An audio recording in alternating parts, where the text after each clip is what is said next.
Welcome to today's Student Voice and Choice in the Student LED IEPs. We'll be getting started in just a moment. Thank you.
Hello, and thank you for joining us for Student Voice and Choice in Student-Led IEPs.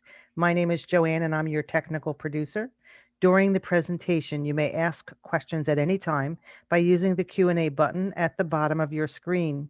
There is also a chat button you may use to communicate with presenters and attendees, similar to a discussion board. When sending the chat, you'll have the option to send to just presenters or presenter and attendees. Presenters will respond to questions in the Q&A box, so please be sure to put your questions there. If you need assistance at any time, please also use the Q&A box. Thank you, and at this time, I'll turn it over to our presenters to get us started. All right, welcome. And it's such a pleasure to be here. I'm going to go ahead and share our presentation. And just right off the bat, Dr. Koch and I were discussing before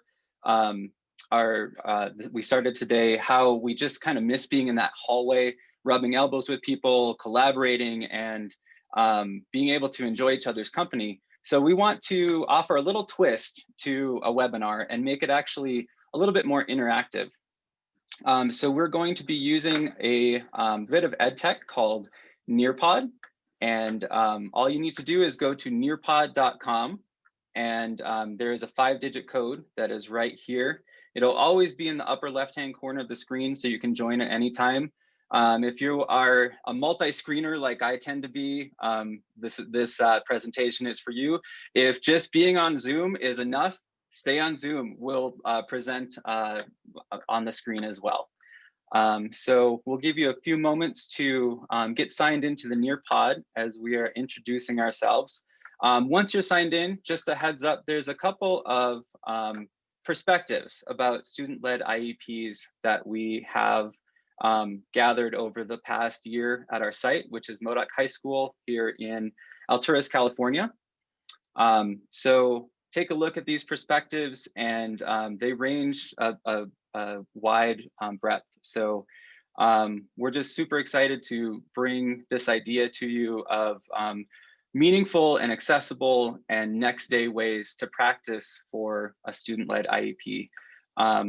Also, part of our presentation is going to be on some research that we're doing with a virtual reality simulator.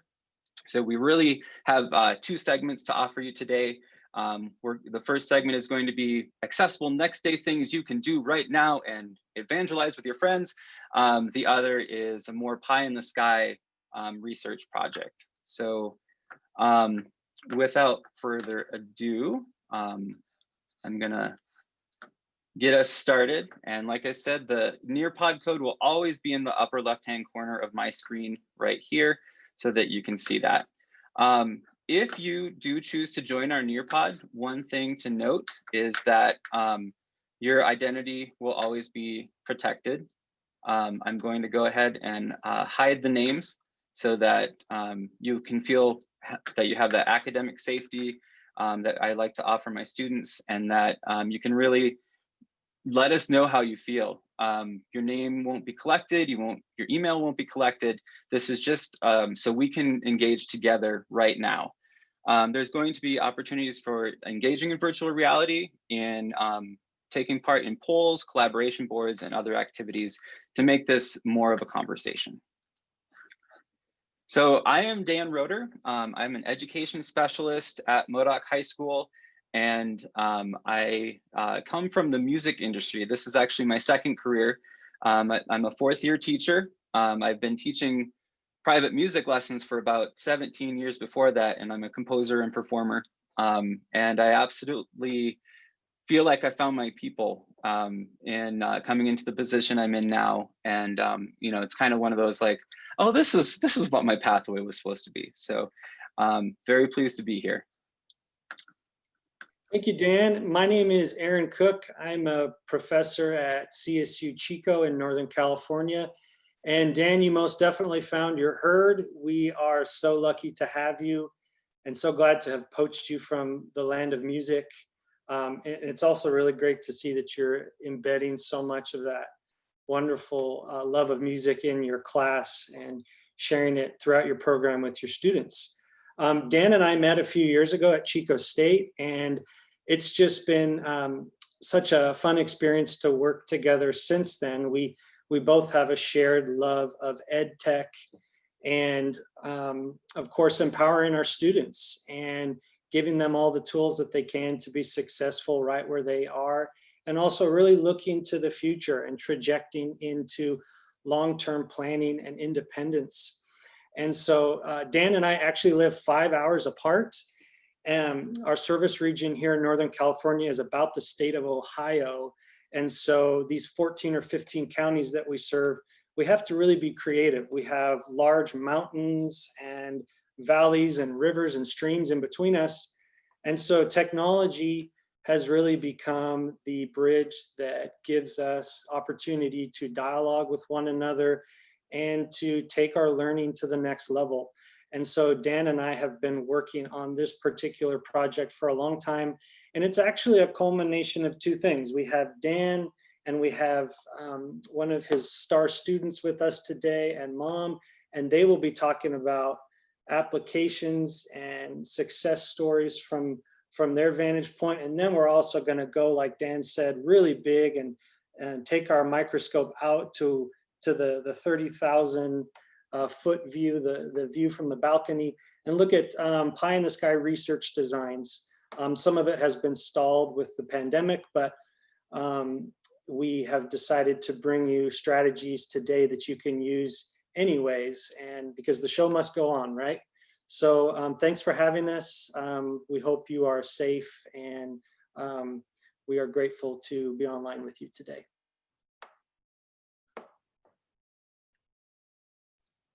And Michelle and Michaela, do you want to just introduce yourselves? Hi, I am Michelle, Michaela's mom. I'm normally left in the background, and Michaela is the star of the show. Can you say hi? We're glad to have you here, Michaela. Michelle, thanks for joining us. Thanks for having us. So now one of our first activities, we want to see who you are. Just tell us, low stakes, what is your primary role and what brought you to TASH? This is a poll where you just have that one answer. So we'd love to see who is here. And while you guys are giving us that information, I just want to talk a little bit about the growth of student-led IEPs in Modoc County. Last year in, I believe, January, late January, early February, we had our first student-led IEP. It just kind of was something the student brought up and said, hey, you know, I read about this, and I kind of want to give it a shot. And this is somebody who is just very direct and motivated. And so it was just amazing to say, okay, let's find some resources. Let's go down this rabbit hole and see what we find. And it changed, I think, special education at Modoc High School. So that just the success of that launched us into, Dr. Cook and I presented at TASH in March. Michele and Michele were there. And since then in Modoc County, we have had, we had our 16th student-led IEP last week. And it's just been amazing.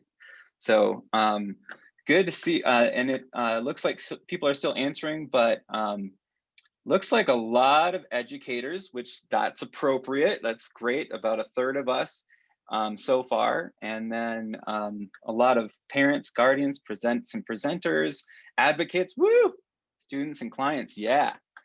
Awesome. I'd also like to welcome, we have Melissa, who's a certified parent support partner, and I'm going to need to get a definition for that later. And then we have Kylie, I think, an advocacy community engagement assistant working with people with disabilities. So thank you.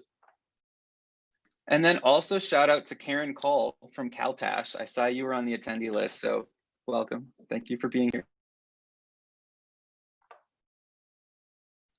Awesome. So I'm going to go ahead and move on to the next slide. Thanks for participating and showing us who you are.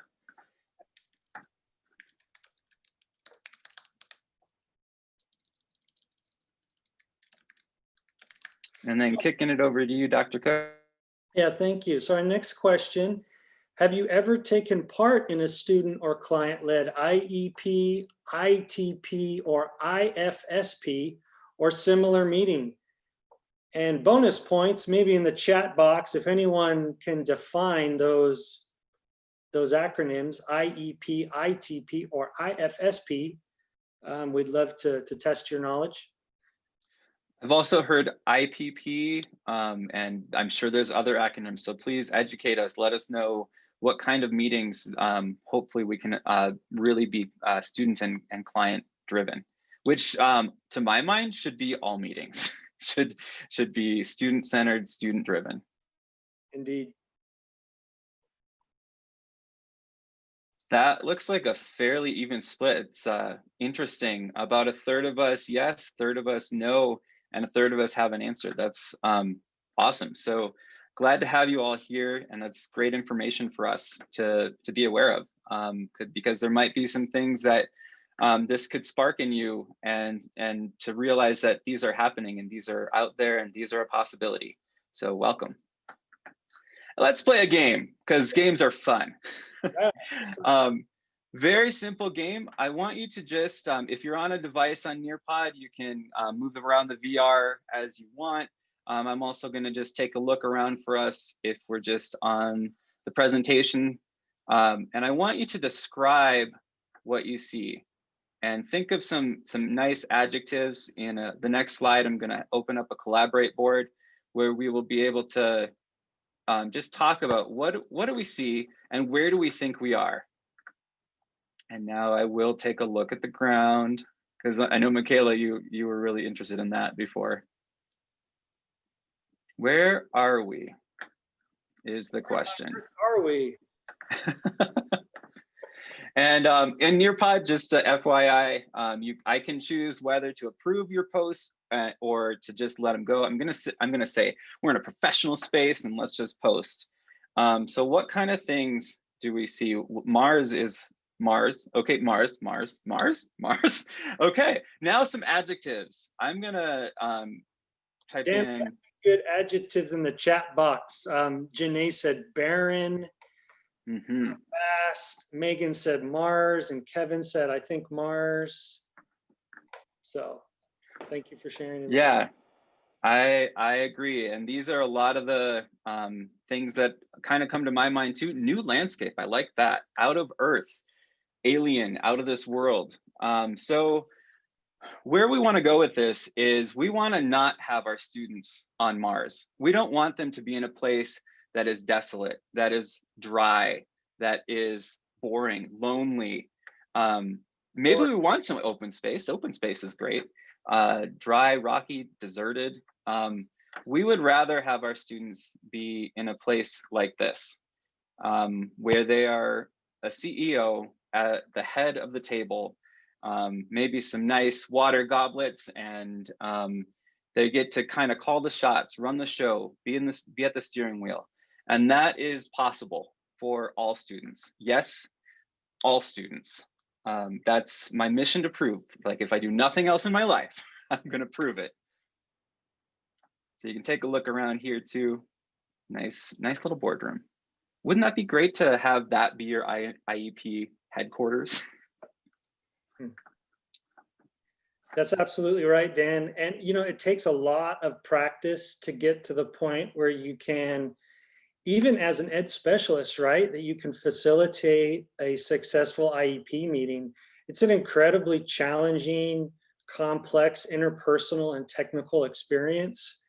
And we really, we ask a lot of our students to sit in the driver's seat and be the executive officer when they do a student-led IEP. But you and I firmly believe in the value of practice, and we also believe in the value of something we like to call the pregame. So if you're a sports buff and you ever watch ESPN, or maybe before the big game, they sit around and they talk about statistics, and they talk about stats, and they talk about performance, and they talk about strengths and weaknesses. And Dan and I have been thinking this is a lot like what we do in this successful collaborative program, right? We meet with all the stakeholders and we dialogue about the performance of our student. And we really try to do as much as we can to support the independence of that student and collect those data points that will lift them up and put them in a place of facilitating and choosing and having advocacy and agency to be causal agents of their own destiny. So what do you think? Absolutely. Yeah, I think to take that sports metaphor a little further, if you were on a professional sports team, I don't imagine you would ever say, oh, it's just the first game. Like, we prepare that moment for, we prepare for that moment.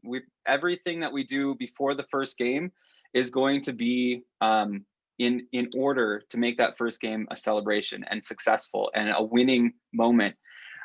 So I can't tell you how many times I've heard colleagues, students, parents, teachers, myself say, it's just an annual. Yeah, it's an annual. That means it happens once a year. It's kind of a big deal.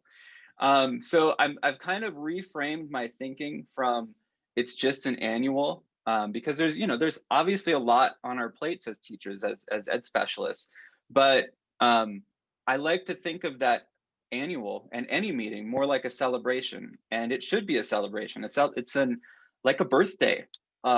We've done this last year. Next year we're going to do this, and here's how we're going to get it done. And I think it's kind of changed the way I think about the whole process, and it's put all the work that goes into the meeting months and months ahead of the meeting, like laying the foundation, communicating with collaborators, and making sure that I can present with my whole team, and actually that the student can present a plan that they're invested in, that they know how it looks and how they're going to pull it off. So that's kind of the dream. And I know, Dr. Koch, you had birthdays, birthday cake. I think birthday cake should be IEPs. You have a baked good too, right? That you wanted to talk about? Yes, IEP cookies. When I taught, I was fortunate to have a kitchen attached to my room. And so we would make sure that warm chocolate chip cookies wafted into the room as the IEP began. So if you're so inclined, that really sets the tone for a nice meeting. I agree. And then Michelle and Michaela, I know we talked a little bit about this yesterday. What was your take on just the shift of what the meeting felt like? It made it go by a lot faster, more smooth. And it also gave me as a parent the ability to see what Michaela has been able to learn, retain, and then show in her work. Michaela, what was your experience about the meeting? What did you think of your IEP? Did you like it or did you not like it? Can you answer? I think Michaela enjoyed doing it. I mean, she laughed the whole time when we played it, so I think she really enjoyed it. We'll see some of that evidence. Michaela, do you think mom's right? Did you enjoy it? Do you? I did too. Yes, I absolutely did. Awesome, thank you. Dr. Cook. Yeah, thank you. So you may be aware in the literature, the term we're looking for is student-led IEPs. And of course, IDEA's reauthorization mandates student participation. And Dan and I, we're concerned though, because we see a lot of instances of passive attendance, passive engagement. We really want to flip the script and make it about an active role, leading the IEP, or at least attending with some substance. So the challenge really is, how do we empower our students to take control like Michaela has done? And we are looking in the literature and in the curricula for structure. And so these are some of the curricula that we have oriented around and structured our SIEP process around. And we'll get more into that as we progress.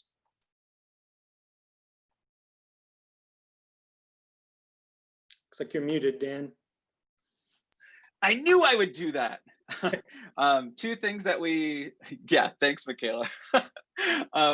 Two things that we see as natural outcomes of student-led IEPs are the growth of independence and also just supporting and nurturing self-determination, which I know we're going to open the floor to Michaela and Michele to talk about their TASH experience and just the IEP experience.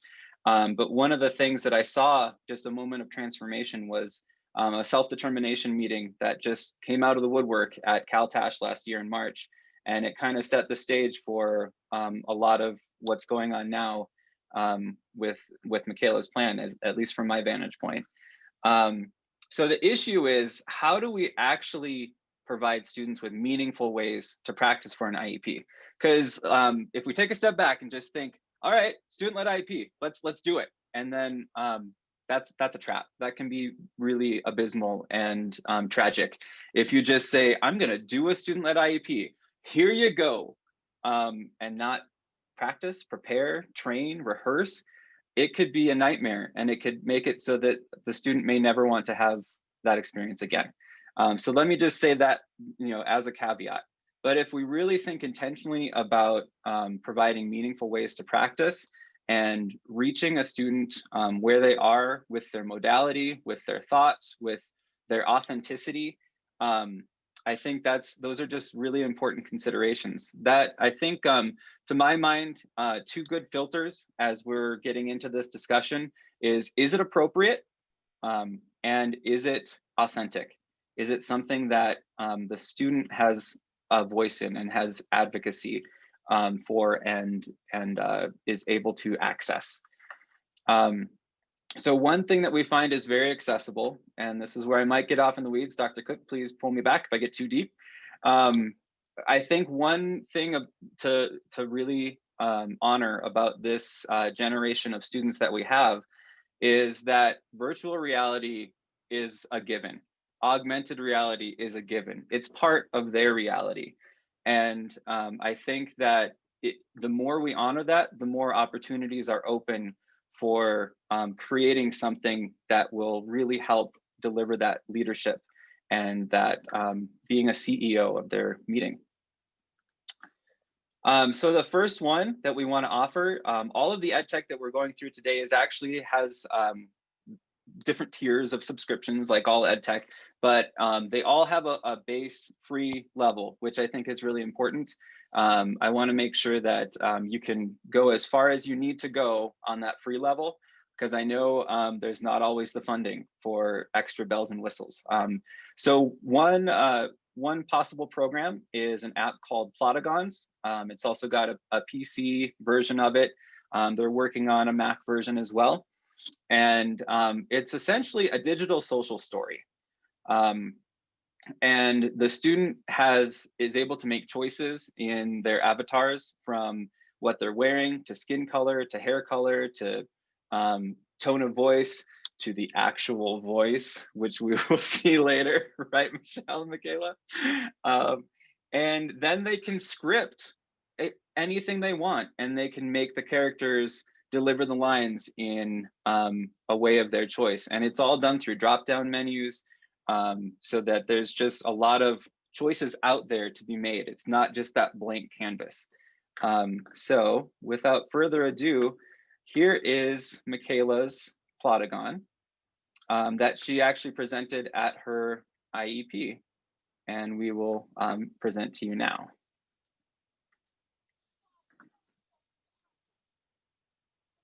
Not hearing sound, Dan. No sound? Okay, so let me click that button. I found where the button is. Here we go. Scary things make me happy. For fun, I like to swing. I like to listen to music in the car. I like all kinds of music. I like to dance. I want a job. I want to work at the pool. I would also like to work with children in a classroom or child care. I could see myself working in landscaping with a lawnmower. I would love to see Curtis's job. I could also work at a snack bar in a store like Walmart. I would love to make noodles. I like school, but I don't want to go there forever. I like to travel and see new places and animals like horses, cows, donkeys, pigs, goats, sheep, and a bunch of hawks and eagles.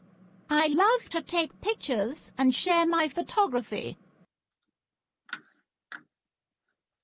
Wow, how's that for our present levels sharing? Yeah. Michaela, you said that at your IEP? They can hear you now. Michaela, you should know that our guests are saying in the chat box, that was awesome. Great job, Michaela. So good, so great. That was awesome. Yes, we'll definitely share links all at the end for how you can access these resources. They said they love it and it was powerful, Michaela. So great work. Yeah. Absolutely powerful. So that is part of the present levels that was shared. This is also was part of the transition piece of the IEP, and just saying, this is what I want. And Michaela, did you make all those choices? No. No? Who made them? Curtis? Yeah, I thought so. You blame Curtis for everything. What do you think about that? What did you think about your voice? Did you like that? Yeah. So Michaela did make every single choice, from what she's wearing. And I don't know if you could see the glitter gold pants. The thing that was surprising, of course, was the voice. She had a choice of a lot of different voices. But Michelle, what were you talking about before about that voice? I mean, if Michaela could actually make a full sentence, I kind of believe that's how she would sound, because she does think she is royalty already. So, yeah. I agree. Yep. I agree. Michaela, you said you always want to be the Boss. The boss, right? Exactly. You're consistent with that. So look out, world. Here she comes. Next thing we want to share is actually it's a fairly well-known EdTech.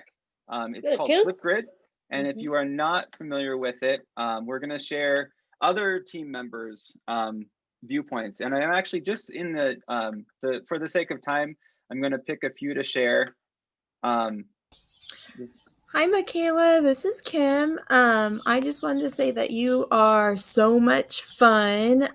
Just your social, you're just so excited every time you see someone and have to stop and say hi. And so that's just so much fun with Michaela. One thing to work on, especially with physical therapy, I would say would be focusing on an activity. So it's a little bit tough for that. But I think she'll do great as she continues with everything.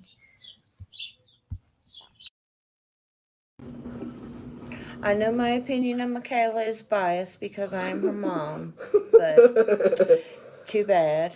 Michaela is very kind, caring, and considerate of others. Her biggest strength that she has is her ability to read others and to provide the correct response to them, whether it be a hug, a smile, whatever. She is very gifted in the field of empathy.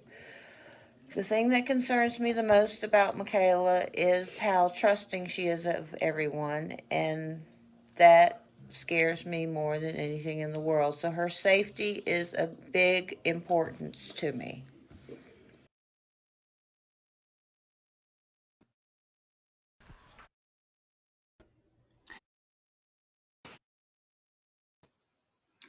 Hi, Michaela. This is Mrs. Weber. Michaela, you are a fun person to be around. You are social, you're friendly, and you're enthusiastic about everything around you and wanting to learn. I know talking is hard for you, but keep working at it. You use your body language well to tell us what you're thinking and feeling. We'll continue to support you in your communication, and you've got a great family to help support you with that too. So just some very real moments that were captured, and I think this is important to talk about. Michaela, were you actually able to drive your IEP meeting through remote control Zoom? Do you remember that? You remember seeing this? I put it up all the time. What did that tell you to do? It told you to go to the next slide, right? So we developed cues over time, and Michaela was actually able to not only be in the driver's seat in her plan as it was developed, but actually drive her own meeting through Nearpod and the use of this EdTech all smashed together. So a little bit I'd like to hear a little bit more from Michaela and Michele about that experience and anything else that you think went well with the whole process, and then maybe things that could be improved, and maybe advice that you would have from a parent and a student perspective for our listeners. As a parent, it gave me a chance to see that Michaela could make choices for her own life if she wanted to, and that this is how it looks and this is how it's going to happen.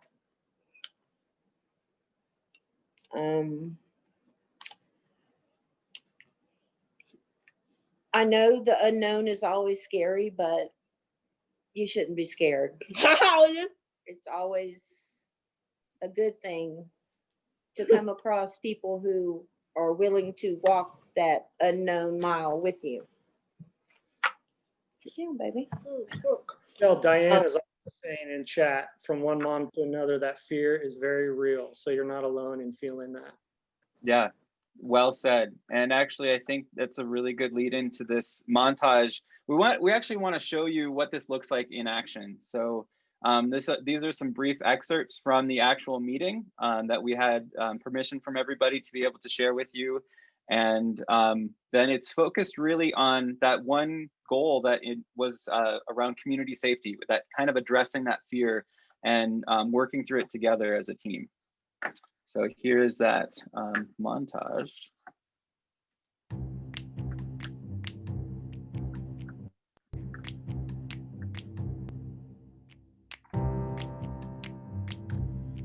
You're doing good. You're doing great. There you go. Yep.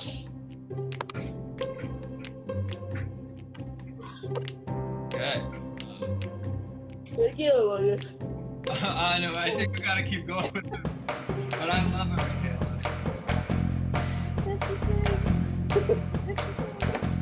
Oh, how is that? This is safety. Focus on safety.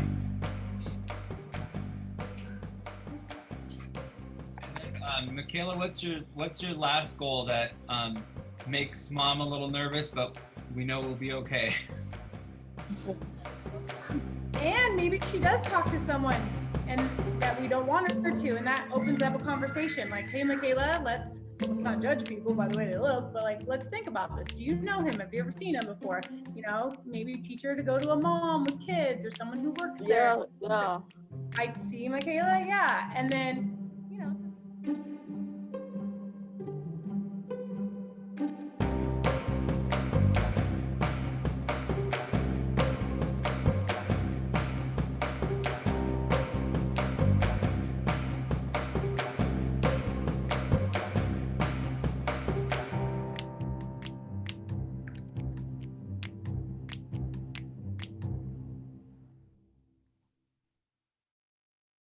Dan, you always make us choke up with that stuff.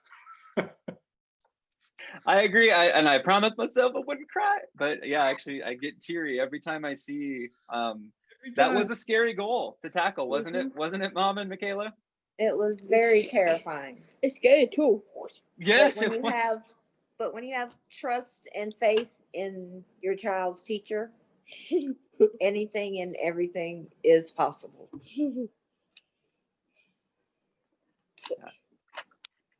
I agree. And when you have somebody as awesome as Michaela, going to shop independently, and you know, it was kind of magical that first time she, you know, and seeing you, Michelle, in the parking lot, not going in with her. Yeah, right, Michaela, how did you feel? Back and forth.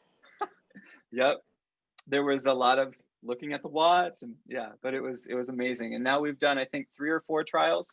And now we've branched out to another store. We've added peers as secret shoppers. So it's gone in a whole new direction. And Michaela, it's all because of you, because you took the reins, which is awesome. Dr. Koch, I think we're gonna have to actually brush through some of this Mursion stuff, which is okay, because the heart of what we want to talk about is accessible and meaningful ways that you can do student-led IEP meetings in a pandemic, because why not? But why don't we just kind of briefly go through these? Maybe we can show the last video.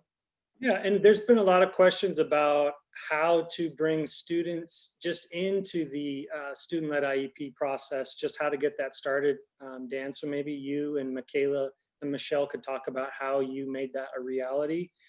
And there's also questions coming up about just where people can access these technologies. So maybe we could spend a little time on the resource website that you made too, and make sure people have that tool going home.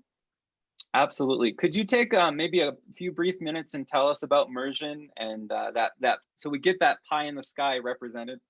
Absolutely. So it looks like we have about 8 minutes left. So Mursion really is our big picture, long-term goal. It's a virtual reality social skills training simulator. So, you know, simulators have been used for decades to teach people how to fly military aircraft, or how to operate on a patient and take out a kidney in the ER. But now they're being used to learn soft skills, the interpersonal people stuff. And so Mr. Roeder and I are really interested in how we can use a virtual space to help people like Michaela improve how they lead a meeting. And frankly, we could all benefit from that. I know Dan and I will be the first to line up for that. Maybe you could click just on the teacher with 5 students link. Yep. See what it looks like inside the simulation. So here. Hello, good afternoon. Good afternoon. Do you know that if a star passes too close to a black hole, it can be torn apart? Wow, I did not know that, Nate. Thank you. And do you know that a Martian day is 24 hours, 39 minutes, and 35 minutes? So it's pretty close to an Earth day, but it's longer. This is just an example of one of the simulations you could run. There are many types. You could have a one-on-one with a parent working on conflict. You could have a board meeting You could have an IEP meeting with all the members of the IEP team huddled around the table. And the idea is, again, to empower our students to learn these soft skills. So on the next slide, you'll see that we are in the pilot phase. We are looking at validating a criterion-based assessment right now to understand how basically we can task analyze this process of beginning to lead your own IEP. And there are many entry points too. And all of our students have different strengths. And so we want to capitalize on that with the power of this newfound technology. Absolutely. And there are, just to let everybody know, I did upload our slide presentation into Sketch. So if you want to look at some of the resources we won't necessarily show and the examples of Mursion, you're certainly welcome to do that. On this slide, there's actually Dr. Koch presented at the Autism Symposium for Northern California, and I got to actually experience Mursion as a student. Michele, I know, got to experience Mursion as a student as well at TASH last year in that IEP setting. So do you want to talk a little bit about that call for participants? Because I think that's an important thing to mention. Briefly, if you have any interest in partnering with us, being a participant with us, we'd love to talk to you. Our email is on the last slide. And again, we're looking for transition-aged students who would like to learn how to lead their own IEP. That's the only requirement. So this is, I guess, what people have been asking for in chat. For next step or next day ideas, the first is Plotagons. Like I mentioned, it is a free app on both Android and iOS. It's also on, there's a PC desktop version of it. There are different levels, but you can get pretty far in the free version. Nearpod, that's something that has just absolutely transformed my teaching with all the accessibility features that are already embedded in it and the way that you can just smash any app you want into it. It's similar to Pear Deck, if you're familiar with that, and any other platform where the teacher is driving a slideshow. Google Education Suite has a lot of accessibility tools. So I would just even Google Education Suite accessibility tools, and you will find a treasure trove. Chrome extensions are another way to go. I can definitely tell you that Read Naturally has been life-changing for many of my students, and especially students with specific learning disabilities who struggle with reading. Just having that accessibility feature where you can read grade level text, amazing. Flipgrid, also free. And that's where you can have a lot of those pre-game discussions and just get it all in one nice place that your students can present at the meeting. I also, on the very last slide, you'll see this website that I started building actually as a project for Dr. Koch's class. And it molded into something else, which is I'm excited about. I'm hoping to get back to it over Christmas break and this summer. I made on here, just to point it out. Welcome, Dan. We are so glad. There is a Plotagon I made that is an entire student-led IEP, you know, as it possibly could be. There's some resources for different apps, and a lot of the apps that I talked about are on here. I'll be adding more, and also script samples, which I think are really important to have a template for what that meeting could look like. So I know we're running very short on time, but here is our last slide. For the resources, it's also on Sketch, and here is our contact information if you want to follow up with us. And I think we have like 43 seconds for questions and answers. Michele, Michele, do you have any advice for our guests who would be interested in stepping up and learning to do their own IEP? How is it successful? Because of that bond that we've built with her teacher, with Mr. Roeder. So I think it gives us that trust that he is gonna do the right thing. And he has done the right thing and many great things for Michele. Thank you. It's like we're at Thank the you end so of our much. Everyone, we want to thank you all for joining us, and please reach out if you'd like to continue this conversation. Just really quickly, Julie Tompkins, to answer your question, what were the therapists and teachers asked to share in Flipgrid? Strengths and challenges. Simple as that. I mean, what are the strengths and what are the challenges of the student? Wonderful. Thank you so much. We have reached the end of our session. Unfortunately, we must bring this one to a close to prepare for our next one. But I want to thank you so much for joining us for today, and enjoy the rest of your conference experience. Thank you. Thank you, everyone. Take care. All right.